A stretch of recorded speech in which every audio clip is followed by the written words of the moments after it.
Hello guys, good evening सभी को। Welcome to shape life with Neha on my channel everybody. कैसे हैं आप लोग सब गाइस? हम बहुत बहुत बढ़िया हैं। बल्कि आज मैं बोलूँगी अब कुछ मैं बेटर हूँ। ये देखिए मैंने लिए हैं तिल। आज मैं क्या बनाने जा रही हूँ? आज मैं बनाने जा रही हूँ एक स्वीट डिश, क्योंकि मकर संक्रांति आने वाली है। अब आप लोग सोचोगे मकर संक्रांति तो आकर जा चुकी है। हाँ, ये बात सच है, Makar Sankranti has already passed away. But मैं थोड़ा सा ना व्लॉग तो मैंने शूट कर लिया था, बट मेरा वॉइस ओवर आज मैंने बहुत लेट काफ़ी दिनों में किया है। द रीज़न बिहाइंड वॉज कि मैंने बताया था ना अपने लास्ट व्लॉग में कि मैं गिर गई थी किचन में। मैं क्रॉकरी प्लेस कर रही थी हायर अलमीरा में, एंड मैं गिर गई थी, तो मेरे हैंड में बहुत ज़्यादा पेन था, राइट हैंड में। तो 4-5 डेज़ तक बहुत पेन था, एंड मेरा बिल्कुल मन नहीं हो रहा था कि मतलब लाइक ज़रूरी काम ही फिनिश कर रही थी बस मैं। मेरा मन नहीं हो रहा था बिल्कुल भी मैं वॉइस ओवर करूँ, तो इतने टाइम से मैंने बिल्कुल ब्लॉगिंग पर ध्यान नहीं दिया। आज मैंने वॉइस ओवर किया है। तो मकर संक्रांति थी, तो इस बार मेरा अंदर से बहुत मन करा कि मैं तिल के लड्डू बनाऊं, क्योंकि मुझे हमेशा से ध्यान है कि जब भी संक्रांति होती थी तो मेरी मॉम हमेशा तिल के लड्डू बना कर लेके आती थी अपने हाथों के। एंड उनके हाथों के लड्डू मेरे हस्बैंड को बहुत बहुत ज़्यादा पसंद थे। एंड उनका जो एक उसमें स्वीट टेस्ट होता था वो बिल्कुल हर बार एक ही टेस्ट आता था। तो मैं बहुत मिस करती हूँ वो लड्डू। तो मैंने सोचा कि कब तक मैं मिस करती रहूँगी, चलिए इस बार ट्राई कर देखते हैं। तो आज फर्स्ट टाइम मैंने तिल के लड्डू बनाने की सोचा।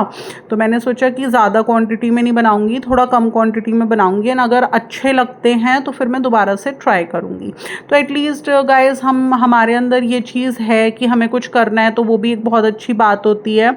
एंड बहुत ज़्यादा क्वांटिटी में कोई भी न्यूली चीज़ में ट्राई करती हूँ तो कि देखिए हर चीज़ लगती है, हमारा टाइम, हमारी लेबर प्लस सामान सब कुछ लगता है। तो हमें ना थोड़ी क्वांटिटी में हमेशा फर्स्ट टाइम किसी चीज़ को ट्राई करना चाहिए, मेजरमेंट्स लेकर। और उसके बाद अगर हमारी अच्छी बनती है तो फिर उन्हीं मेजरमेंट्स को हमें थोड़ा थोड़ा इंक्रीज़ कर बनाना चाहिए। तो मैंने लिए हैं 100 ग्राम तिल, सफ़ेद तिल, और अभी मैं इनको रोस्ट कर रही हूँ।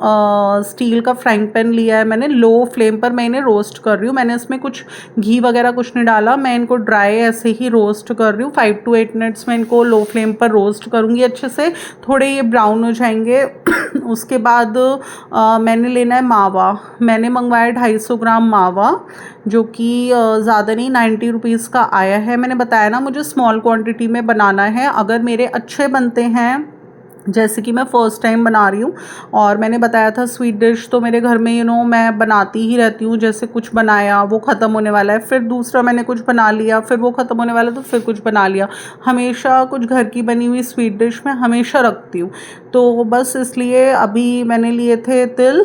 मैं उनको 100 ग्राम तिल लिए, उनको मैं भून रही हूँ अच्छे से, थोड़े से गोल्डन ब्राउन हो जाएंगे, बिल्कुल लो फ्लेम पे हमें भूनने हैं। एंड उसके बाद हम इन्हें एक तरफ रख देंगे थोड़ा ठंडे होने के लिए। एंड मीनवाइल मैं सोच रही हूँ थोड़ा सा किचन का और भी बहुत सारे काम होते हैं छोटे छोटे, जैसे by the end of the day हमें जो भी हमारा मिल्क होता है उसकी क्रीम सेपरेट करनी होती है, एंड मिल्क को थोड़ा स्ट्रेन कर रखना होता है किसी कंटेनर में। अब तो विंटर्स हैं तो बॉयलिंग नहीं कर रहे हम, अदरवाइज़ तो जिससे मिल्क सही रहे, फटे ना। तो हमें एक काम ये भी होता है कि क्रीम सेपरेट करी एंड बाकी मिल्क को स्ट्रेन कर हमने उसे बॉयल कर ठंडा कर फिर रेफ्रिजरेटर में रख दिया, सो डैट नेक्स्ट डे भी वो यूज़ में आ सके। एंड डिनर में अभी मैं बनाने जा रही हूँ एग करी, जिसके लिए मेरा वही प्रोसीजर है। प्योरी, जितने भी मेरे रेगुलर व्यूअर्स हैं जो कि मेरे ब्लॉग्स को रेगुलरली देखते हैं, वो देख पा रहे होंगे कि जो मेरा प्योरी बनाने का स्टाइल है, जो मैं किसी भी ग्रेवी वेज के लिए बनाती हूँ, वो सेम होता है मेरा। थोड़ी बहुत वेरिएशंस होती हैं, जैसे एग करी बना रही हूँ तो 4 सर्विंग्स बनानी है मुझे,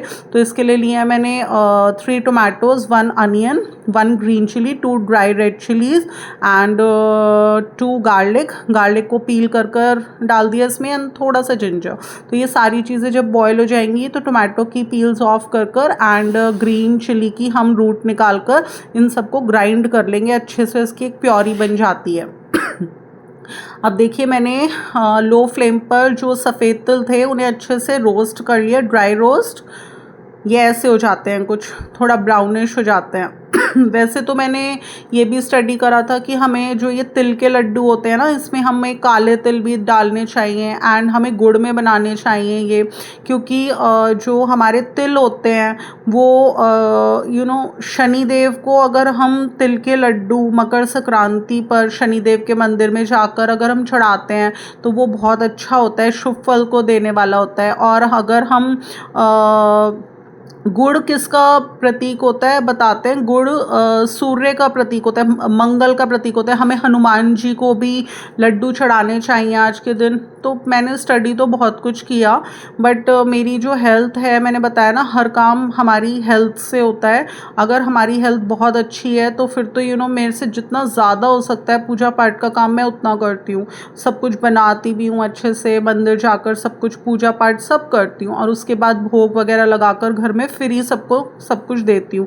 बट मेरी हेल्थ इतना मेरा साथ दे नहीं रही आजकल। हैंड में मेरे पेन था काफ़ी डेज से, मेरा बिल्कुल व्लॉगिंग करने का मन ही नहीं करा। मैं बस अपना घर में ही कामों में लग रही थी कि ज़रूरी काम मेरे निमट जाएँ, तो इसलिए मैंने बहुत लेट वॉइस ओवर किया है इसका। तो बट ठीक है, हमारे जितने भी व्यूअर्स हैं जो कि मुझे रेगुलरली वॉचअप करते हैं वो समझ सकते हैं कि हमारी घर गृहस्थी के भी बहुत काम होते हैं। बट ठीक है, हम लोग एटलीस्ट कुछ ना करके हम लोग कुछ कर रहे हैं, एफर्ट्स कर रहे हैं कुछ करने का, वो एक बहुत बड़ी बात होती है। तो ये देखिए मैंने 250 ग्राम लिया मावा। वैसे तो हम इसको मावा जैसे थोड़ा रेफ्रिजरेटर में रख दिया था मैंने, तो इसको जब निकालते हैं तो थोड़ा फ्रीज्ड हो जाता है ये। तो इसको मेरे को पहले थोड़ा सा रूम टेम्परेचर पर कर मेरे को थोड़ा सा इसे कद्दूकस करके लेना चाहिए था, बट ठीक है अभी मैंने इसको ऐसे ही ले लिया। अभी थोड़ी देर में ये नॉर्मल हो जाएगा। तो मैंने इसको स्टील के फ्राइंग पैन में डाल दिया है। अभी थोड़ी देर ये वार्म अप होगा तो ये बिल्कुल सॉफ्ट हो जाएगा। और जब ये सॉफ्ट हो जाएगा तो मैं इसको लो फ्लेम पर ना अच्छे से रोस्ट कर लूँगी मावे को। और जब ये रोस्ट हो जाएगा तब हम इसमें हमारे भुने हुए जो सफ़ेद तिल हैं वो डालेंगे।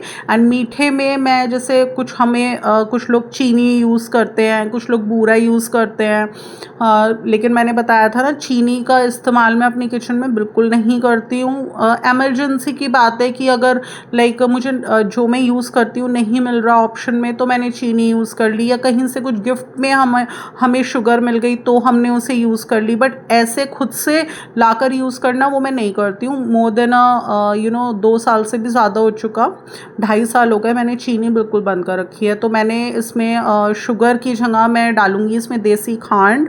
तो वो हम जितना हम चीनी डालते हैं अगर जब हम देसी खांड डालते हैं तो वो थोड़ा सा ज़्यादा डलती है। मतलब जैसे कि हमने इसमें 100 ग्राम तिल लिए, 250 ग्राम हमने इसमें मावा लिया, तो इसमें हम जो देसी खांड यूज़ करेंगे वो अगर मैं शुगर इसमें 2 कप्स ऑफ शुगर्स डालती, उसको कैस्टर शुगर बनाकर ग्राइंड कर अगर मैं डालती, तो इसमें खांड अगर मैं डालूँगी तो कम से कम 3 कप डालूँगी, क्योंकि खांड हमें थोड़ा ज़्यादा क्वांटिटी में डालनी है। तो ऐसा नहीं है कि खांड नुकसान नहीं देती, बट हाँ जितना ज़्यादा शुगर हमारे बॉडी के लिए हानिकारक है खांड नहीं है।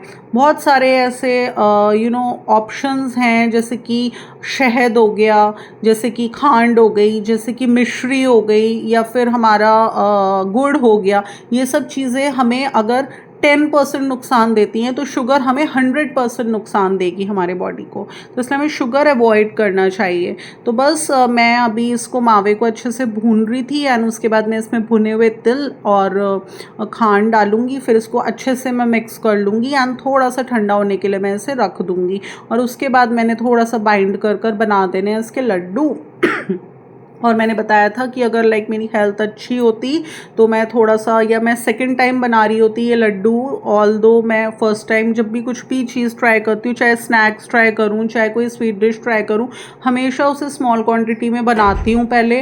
फैमिली मेम्बर्स उसको टेस्ट करते हैं और फिर अगर मेरी अच्छी बनती है तो मैं सेकेंड टाइम उसको रिपीट करती हूँ, थोड़ा सा उसकी क्वान्टिटी भी मैं बढ़ा देती हूँ। तो आज जैसे कि मैं फ़र्स्ट टाइम बना रही थी लड्डू तिल के, तो मैंने इसलिए स्मॉल क्वांटिटी में बनाने की पूरी कोशिश करी। अगर अच्छे लगेंगे तो फिर मैं नेक्स्ट टाइम जब भी मैं बनाऊंगी, चाहे बिना मकर संक्रांति के ओकेजन की बनाऊं, तो मैं ज़्यादा क्वांटिटी में इन्हें ट्राई अप करूंगी। तो बस गाइस, इस तरह से मैं अपनी थोड़ी सी संक्रांति की प्रिपरेशन कर रही थी, कुछ मीठा बनाकर। एंड रही बात मेरी किचन में, मैंने बताया था सेकंड स्टेप जो कि मैं फॉलो करने वाली थी आफ्टर किचन एक्सपेंशन, वो था कारपेंटर का वर्क। एंड मैंने अपने लास्ट व्लॉग में भी अपने व्यूअर्स के साथ शेयर करा था कि मैं अपने नेक्स्ट व्लॉग में आप लोगों को दिखाऊंगी कि कारपेंटर का क्या क्या वर्क हुआ है मेरी किचन में। तो इस व्लॉग में तो मैं प्रेजेंट नहीं कर रही हूँ आप लोगों को कि क्या क्या मैंने कारपेंटर का वर्क कराया अपनी किचन में, बट हाँ थोड़ा सा मेरी किचन को देखकर थोड़ा सा आपको अंदाज़ा लग गया होगा कि एक तो फ्रिज मैंने रीलोकेट करा है। अब जिस जगह मेरा फ्रिज रखा हुआ है वो मेरी एक बिल्कुल सही पोजीशन है फ्रिज को रखने की, मींस लाइक ये हमारी एक परमानेंट जगह है जहाँ पर हम अपने फ्रिज को प्लेस करके रखेंगे, क्योंकि हमने ऑलरेडी इलेक्ट्रिसिटी का कनेक्शन वगैरह भी इसका करा चुके हैं हम। एंड सेकेंड थिंग इज़ मैंने जो मेरा क्रॉकरी यूनिट था जो मेरी किचन में रखा हुआ था उसे भी मैंने थोड़ा सा एडजस्ट करवा कर वॉल पर मैंने उसको फिक्स करवा लिया। आप देख सकते हैं सामने की साइड जिसमें आपको दिखेगा मेरा मिक्सर रखा हुआ है, उसमें मेरा टोस्टर रखा हुआ है, तो वो भी मैंने थोड़ा सा एडजस्ट कराया है वॉल पर। मतलब जितनी स्पेस मुझे अपनी किचन में लगा कि है मेरे को अवेलेबल हुई, या फिर जितनी भी स्पेस ऐसी है जहाँ पर भी मैं इन सब चीज़ों को प्लेस करवा सकती हूँ एडजस्ट कराकर, मैंने वहाँ पर करवा लिया। तो कारपेंटर का वर्क मेरा ऑलरेडी फिनिश हो चुका है। जिस समय मैंने अपना लास्ट व्लॉग शूट करा था और अपने व्यूअर्स के सामने प्रेजेंट करा था जिसमें मैंने बताया था कि मेरे हैंड में चोट लग गई थी, तो तब मेरे घर में कारपेंटर का वर्क ऑलरेडी चल रहा था। एंड अब वो अच्छे से फिनिश हो चुका है। जो जो भी मुझे किचन में कारपेंटर का वर्क कराना था वो सब कुछ मैंने करा लिया है। तो इस व्लॉग में तो नहीं, बट हाँ इससे नेक्स्ट व्लॉग में मैं आप लोगों के सामने प्रेजेंट करूँगी कि कारपेंटर का क्या क्या वर्क कराया मैंने अपनी किचन में। एंड मैं बहुत ज़्यादा सेटिस्फाइड हूँ इन कारपेंटर से अपना सारा वर्क करवा कर, क्योंकि इन्होंने बहुत नीटनेस के साथ मेरा सारा वर्क करा है एंड बहुत अच्छे से इन्होंने वर्क करा है, टाइमली इन्होंने फिनिश करा है। तो अगर किसी तरीके के कारपेंटर के वर्क की भी नीड है किसी मेरे व्यूअर्स को जो कि मेरे व्लॉग्स को देखते हैं, तो आप हमें कांटेक्ट कर सकते हैं बाय मैसेज कर आप हमें कांटेक्ट कर सकते हैं। हम लोग आपको नंबर्स प्रोवाइड अप कर देंगे। बहुत अच्छे कारपेंटर्स अवेलेबल हैं हमारे पास। तो बस गाइस यही था मेरे इस ब्लॉग में कि मकर संक्रांति की प्रिपरेशन में आज मैं इवनिंग में बनाने जा रही हूँ तिल के लड्डू। एंड डिनर की प्रिपरेशंस में मैं बनाने जा रही हूँ एग करी। तो उसके भी कुछ सेमी प्रेप्स चल रही थी मेरी। एक साइड में मैं प्योरी की प्रिपरेशन के लिए कुछ वेजीज बॉईल कर रही थी एंड दूसरी साइड में मैं अपना तिल के लड्डू की प्रिपरेशन कर रही थी। ये देखिए इस तरह से मावे को जब हम बहुत देर तक भूनते हैं ना लो फ्लेम पर, तो वो कुछ ऐसा हो जाता है। अभी आपको दिख रहा होगा सामने की साइड मेरा जो क्रॉकरी का काउंटर था वो मैंने कुछ ऊपर फिक्स करा लिया, कुछ साइड में फिक्स करा लिया।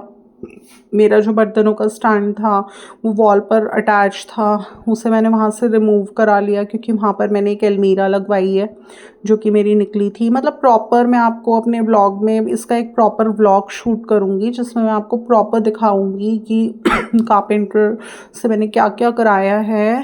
बट यही बोलूँगी मैं कि मेरा जो सेकेंड स्टेप था after kitchen expansion, that was the carpenter work in my kitchen, वो मेरा पूरा हो चुका है। उन्होंने अराउंड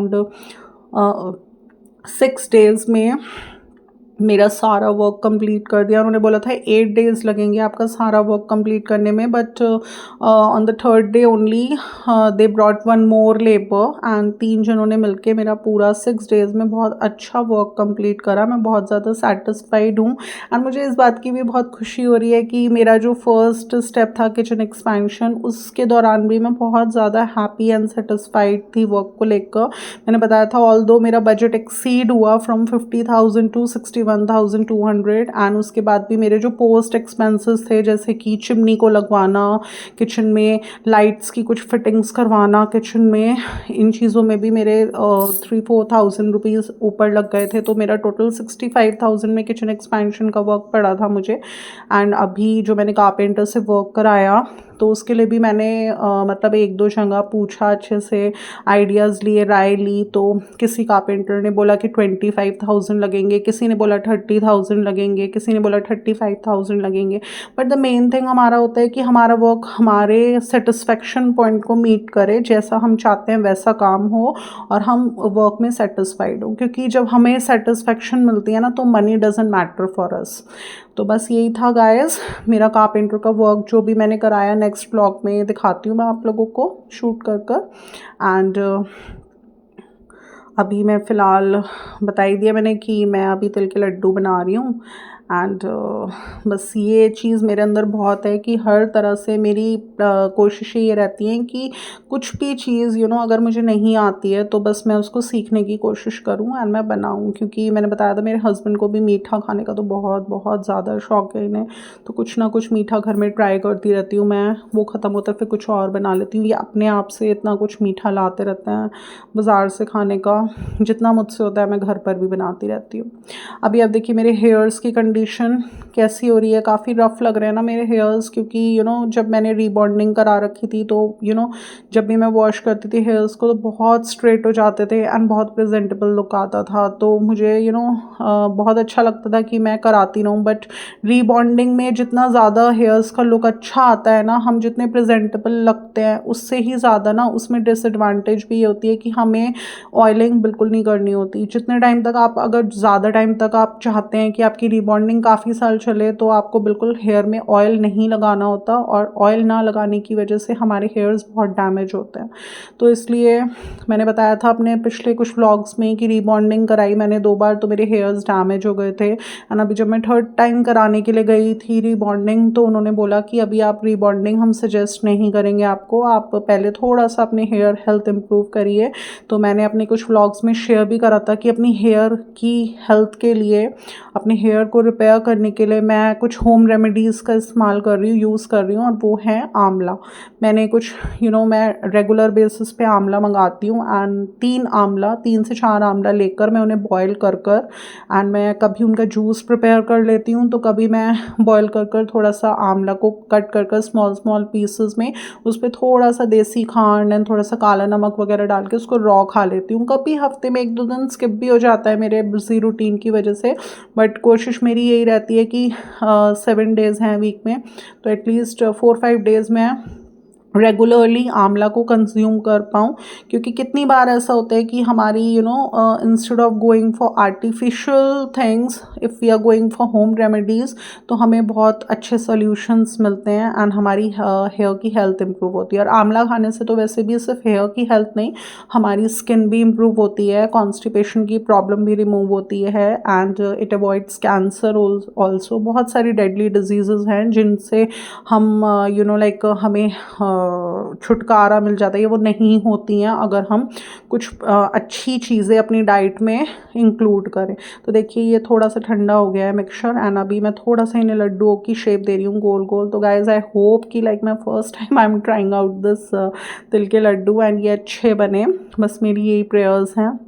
गुली यहाँ पर घूमती रहेगी, वो एक्सपेक्ट कर रही है कि मैं उसको भी कुछ टमाटो वगैरह या कुछ मीठा दे दूँ, बट मेरे को उसको नहीं देना, उसको बहुत खांसी वगैरह हो रही है। तो मैंने बताया था इसको भी मुझे वेट के यहाँ लेके जाना, तो आज मैं इसको वेट के यहाँ भी लेकर गई थी एंड उन्होंने इसको थोड़ा इंजेक्शंस वगैरह दिए और इसको थोड़ा ओरल में इसके लिए सिरप लेकर आई जो कि मुझे इसे मिल्क में देना है in the morning and in the evening. ये बहुत ज़्यादा tomato and fruits and vegetables, इसको सैलड्स फ्रूट्स बहुत बहुत ज़्यादा पसंद हैं। तो बस बात ये होती है कि ये खा लेती है और कितनी बार ठंडा होता है कोई आइटम तो बस उसको हो जाता है खांसी वांसी। तो बस आज इसको दिखा के लाया, अब इसका थोड़ा प्रिकॉशन लेंगे खाने पीने में। ये देखिए मैंने थोड़े बहुत अभी बना पाई हूँ प्रॉपर, अभी इनको शेप दूंगी अच्छे से। तो बस गाइज यही था मेरे आज के व्लॉग में मेरी preparation on occasion of Makar Sankranti. Take it like it.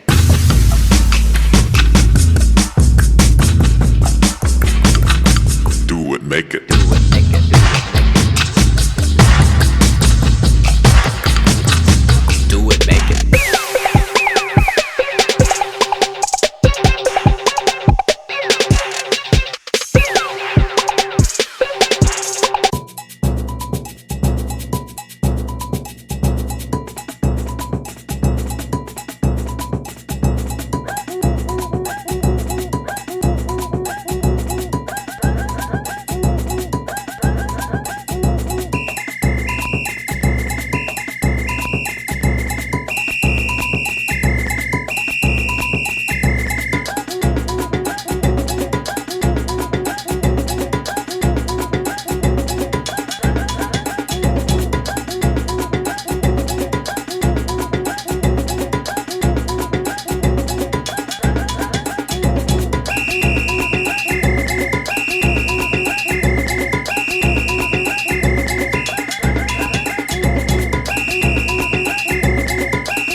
कैसा लगा आपको मेरा आज का ये व्लॉग, जिसमें कि मैंने अपनी कुछ semi preparations on occasion of Makar Sankranti दिखाई, जिसमें मैंने तिल के लड्डू फर्स्ट टाइम बनाए हैं। कैसा लगा मेरा व्लॉग? अच्छा लगा तो इसे लाइक कर दीजिएगा, मेरे व्लॉग को शेयर कर दीजिएगा और मेरे चैनल को सब्सक्राइब करना बिल्कुल भी ना भूलिएगा। फिर मिलूंगी नेक्स्ट व्लॉग के साथ। Till then love you, bye bye.